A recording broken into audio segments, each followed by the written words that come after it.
One rainy Saturday night, a young man, aged 26, was shopping at a local grocery store. He usually drives, but on this occasion, his car was at the mechanic's, so he had to walk, and sure enough, he got caught in the rain. It wasn't out of the ordinary for this young man to pick up a couple things for his parents, such as bread, milk, and other necessities, since he lived with them. While in the meat department, as he shopped and picked up ground beef, an older woman grabbed the package right out of his hands. He was astonished as she looked at him with disgust. He said, "Excuse me, I had that first." And without saying a word, she walked away. The young man continued his shopping. Then, moments later, a younger, very attractive woman came up to him and said, "Sorry about my mother. She's had a terrible day." The young woman introduced herself and said her name was Ashley and her mother's was Agnes. They were new to town, and she said her mother suffers with mental illness. So the young man, understanding the situation, tells the young woman his name is Jason, and he's used to people being rude in this town. Just then, her phone rings. It's an important call that she had to take. And she says, "It was really nice meeting you, Jason. And again, sorry about my mother." So as the young man finishes his shopping, he witnesses at the checkout Ashley's mother, Agnes, arguing with a cashier. Jason looks at Ashley as she shakes her head. Jason pays for his groceries, walks outside, and then remembers it was still raining. He starts to walk and gets down the street. A car driving over 100 miles per hour passes him and splashes him as it passes. Now upset and absolutely soaked, Jason looks at the car as it stops 20 meters ahead. He walks up to the car and notices Ashley in the driver's seat and Agnes in the passenger side. Ashley offers him a ride home. Still upset, he wanted to say no, but realized he had a long way to go before he made it home. So he agrees, gets into the back seat. He gives Ashley his address, she puts it in her GPS, and she starts driving again. Then Ashley starts talking about where she works at the hospital. She just started and got promoted very quickly. Jason, impressed, says he's been working at a grocery store for 5 years and still hasn't been able to get full time. Then, out of nowhere, Ashley's mother, Agnes, begins to have trouble breathing. Ashley then starts driving faster and says they need to get to their house quickly to get her mother her medication. Jason agrees. They rush into her house as Jason helps Ashley get her mother up the stairs to take her medication. Thankfully, they got there in good time. Agnes was eventually feeling better, but Jason, who is starting to feel awkward, mentions he lives just down the street and he can walk from here. Ashley says thank you to Jason, offers him a drink, but before he drinks it, Ashley's mother, Agnes, whispers to him and says, "Leave now." Ashley starts flirting with him and starts showing him her old modeling pics, which looked amazing.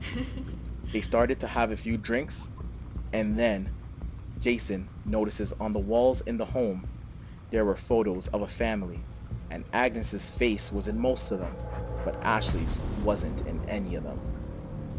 A door slams shut in the back of the house, and Jason begins to pick up his groceries, about to leave, but his arms start to feel weak, and Ashley says quickly, "You don't look so well."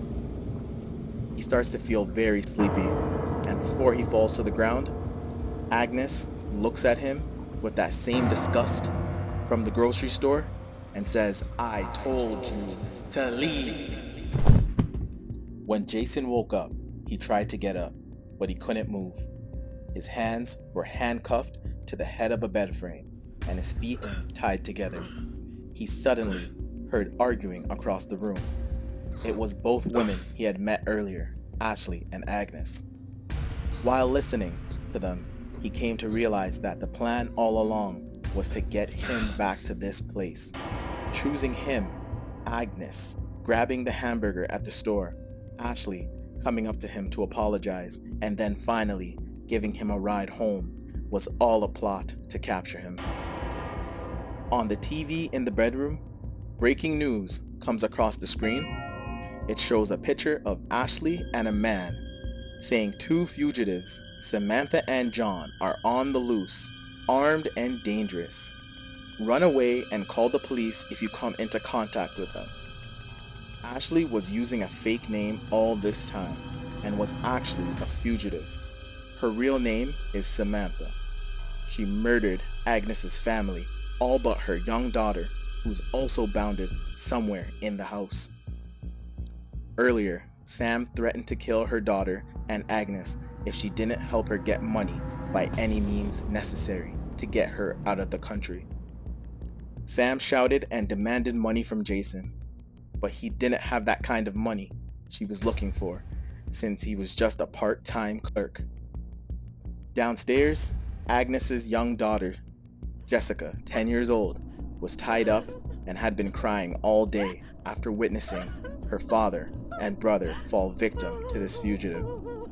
She knew she had to be brave, and if she was going to help her mother, she had to do something now. She managed to get herself out of the rope she was tied in, but John, Samantha's accomplice, was supposed to stay with Jessica and make sure she didn't escape, but he was upstairs in the living room looking for valuables or cash. So the time is now. She ran up to the top of the stairs from the basement, but the door was locked. As her heart beats faster and faster, and the feeling of hopelessness overwhelms her, she remembers that her father had his phone in his back pocket before he died. She quickly gets to the phone and calls 911, and told them everything before the man returned. Meanwhile, upstairs, Jason knew he couldn't move, but he had to say something to make a difference. He told Agnes that enough was enough. You can't let Sam get away with all of this. Set me free so I can help you. Then something clicked, and Agnes decided that she couldn't live scared anymore, and she had to be brave and fight for her life, and started to wrestle the gun away from Samantha. John, hearing the commotion, starts walking up the stairs with his gun in hand, slowly getting closer and closer, while Jessica is still struggling to open the door downstairs. Jason is trying his best to get out of the handcuffs but can't. Agnes eventually loses the fight with Samantha, and now she has the gun pointed at Agnes's head. John walks into the room, pointing his gun towards Agnes and Jason. So many senseless murders and crimes are committed daily, and a lot of them revolve around money and drugs, and this one was no different. With police officers nowhere in sight, and no one able to help Jason and Agnes, one shot fires. John falls to the floor. Everyone is shocked. And then another. And Samantha falls to the floor. And there, standing at the doorway, Jessica stands there with her father's gun. Happy to see she's alive, Agnes runs over to Jessica and hugs her, as Jason is relieved, thanking God, saying he'll never get into a pretty woman's car ever again. And thanks to Jessica's bravery, defying all the odds, she came through in a moment when Jason and her mother needed her the most. Shortly after, the cops came and arrested the two fugitives who were still alive but badly wounded. Finally, put an end to this ordeal.